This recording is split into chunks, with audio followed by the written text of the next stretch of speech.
भक्ति अर्घ्य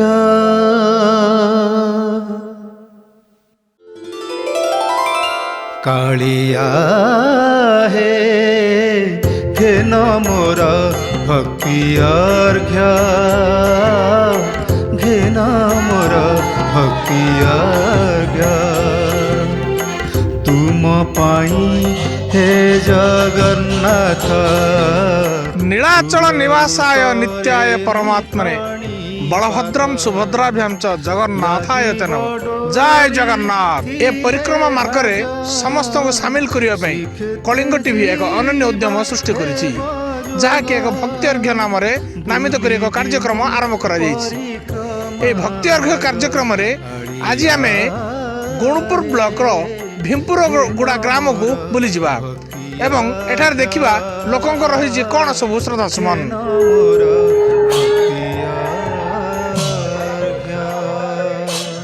आमे तो पूरी मंदिर आमे 5 किलोमीटर लागिछि, आमे जाई पारुनु, तथापि सेत्ति के हमको भगवान आशीर्वाद करू कि हमको ए गुआ आउ चाउल जो अर्पण करूचु आमर सारा पृथ्वी जेत्ति के आमे अछु सेत्ति के हमको भगवान भलरे रखंतु। पूरी रे परिक्रमा चलछि, आमे जाई पारुनु बहुत दूर जगु आम गाँ को आसिकी कलिंग टीवी आसिकी घर घर चाउल गुआ नहीं कि से पूरी परिक्रमा रे लागिबो बोली कि हमको बहुत बहुत खुशी लागुची। प्रत्येक घर घर को आमे किछि भगवानकर नाम रे किछि चाउल गुआ आमे किछि प्रदान कलु, तेणु आमे समस्त ग्रामवासी बहुत धन्य मन करचु जेहेतु आमे श्रीक्षेत्र को जाई पारनु। आमे जते माँ भौणी भक्त माने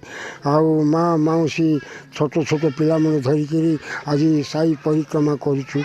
भगवान का आशीर्वाद यही आशीर्वाद सब दिन रहू, किंतु जते बेले कि समाज गठन है 30 वर्ष है आज ये सुजोग पाइछु, ए सुजोग पाइलु जे कलिंग टीवी आम पाखक आसिला आमे परिक्रमा करिकी आमे बुलिलु। आम गाँव रे कलिंग टीवी घर घर को बुली चाउल और गुहा नहीं श्रीमंदिर रे पठा जाउछि। ए ग्रामवासी मान को धन्यवाद दियाउछि। कलिंग टीवी आसिकी जो अर्घ्य दीप ना रे हमर गुआ चाउल नेले सेति पूरी रे परिक्रमा कार्यक्रम रे लागिबो, सेति पई आमे कलिंग टीवी को धन्यवाद देउछु। कालिया हे घेन मोर भक्ति अर्घ्य